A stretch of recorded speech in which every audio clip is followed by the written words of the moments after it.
Hi, welcome to Vijay's info. இன்றைக்கி நம்ம banana வச்சு லாலிபாப் செய்வோம். அதுக்கு நல்ல நேந்திரம் பழம் எடுத்து வச்சுருக்கேன். நல்ல கனிஞ்ச நேந்திரம் பழம் லாலிபாப் செய்யறதுக்கு. இதில் மைதா அல்லது கோதுமை மாவு சேர்த்துக்குங்க. நான் மைதா தான் சேர்த்துருக்கேன். அதில் கொஞ்சமாக ஒரு பிஞ்சு சால்ட்டு போட்டுக்கலாம்.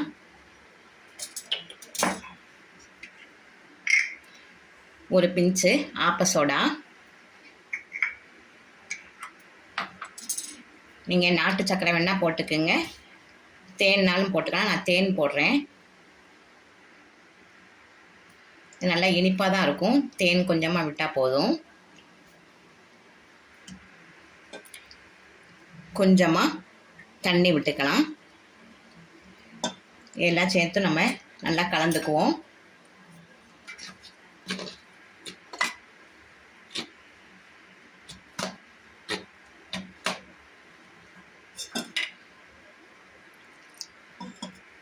நல்லா அட்ராக்டிவாக சூப்பராக இருக்கும் பார்க்கறதுக்கே.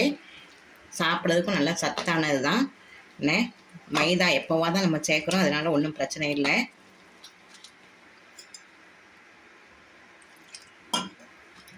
நல்லா ரொம்ப தண்ணியாகவும் இல்லாமல் ரொம்ப கெட்டியாகவும் இல்லாமல் நல்லா கலந்துக்கலாம்.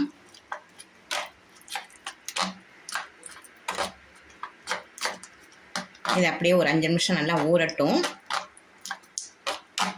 இந்த ஊற டைமில் நம்ம இந்த பனானாவை ஸ்லைஸாக கட் பண்ணிக்கலாம்.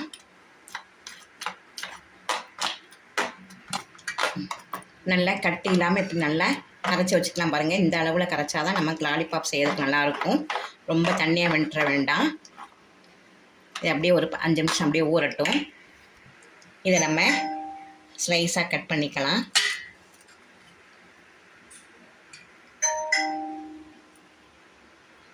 ஒரு மீடியம் சைஸில் கட் பண்ணிக்கலாம். நல்லா கனிஞ்ச பழம் இது, சூப்பராக இருக்கும்.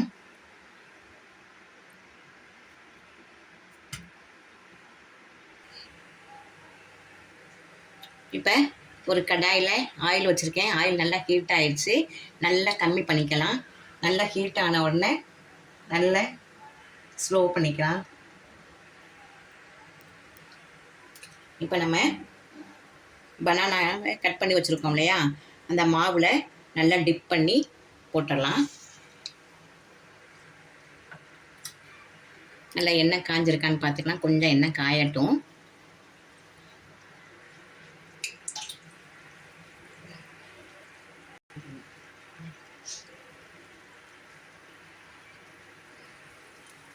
இப்போ நம்ம ஒன்று ட்ரையல் பார்த்தோம், ஆயில் வெந்துருச்சான்னு பார்க்கறதுக்கு. ஆயில் சூடாகிடுச்சான்னு இன்னும் கொஞ்சம் சூடாகட்டும்.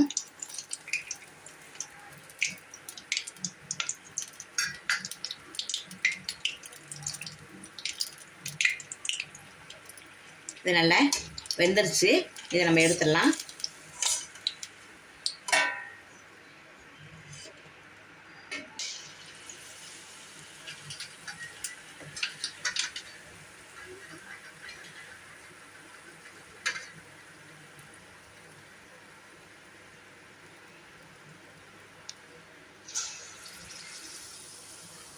நிதானமாக ஒன்று ஒன்றா எடுத்து போடுங்க. இந்த லாலிபாப் சூப்பராக இருக்கும்.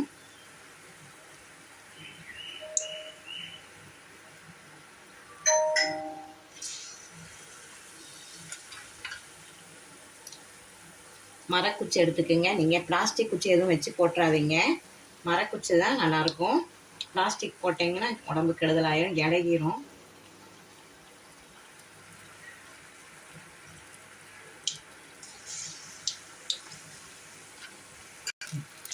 ஃபயரை நல்லா கம்மியாக வச்சுக்கோங்க. நல்லா சிம்மில் வச்சுக்கிட்டு இந்த ஆயில் எடுத்து இப்படி மேலே மேலே விட்டிங்கன்னா தான் நல்லா வேகும். டேஸ்ட்டும் நல்லாயிருக்கும். ஒரே பக்கமாக வேகாமல் நல்லா திருப்பி போடுங்க. கொஞ்சம் 2 நிமிஷம் ஆன பிறகு திருப்பி போடுங்க. நல்லா ப்ரௌனிஷ் கலர் ஆன பிறகு எடுக்கலாம். நல்லா சாஃப்டாக நல்லாயிருக்கும், செம்மையாக இருக்கும். சிலவங்க முட்டை சேர்ப்பாங்க. நான் முட்டைலாம் சேர்க்கலை. முட்டை சேர்த்து லாலிபாப் பண்ணுவாங்க. இது நம்ம இதே நல்லா சாஃப்டாக தான் இருக்கும்.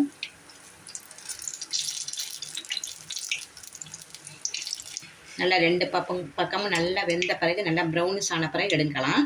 பாருங்கள் நல்லா வெந்துருச்சு. இப்போ எடுத்துடலாம்.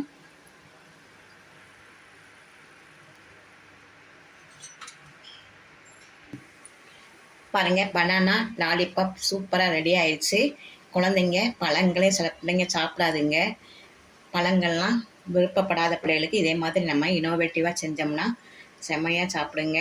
நல்லது உடம்புக்கு. இந்த பழங்கள்லாம் வச்சு நம்ம செஞ்சு ஏதாவது பலகாரம் செஞ்சு இப்படி கொடுத்தீங்கன்னா பிள்ளைங்க நல்லா விரும்பி சாப்பிட்றதுக்கு நம்ம ஏதாவது இனோவேட்டிவாக செஞ்சால் தான் பிள்ளைங்க சாப்பிட முடியும். அதனால் இதே மாதிரி செஞ்சு அசத்துங்க. இந்த ரெசிபி உங்களுக்கு பிடிச்சிருந்தா லைக் பண்ணுங்கள், ஷேர் பண்ணுங்கள், சப்ஸ்கிரைப் பண்ணுங்கள், பெல் ஐக்கானை தட்டி விடுங்க. மற்றும் ஒரு நல்ல ரெசிபி உங்களை சந்திக்கிறேன். பாய்.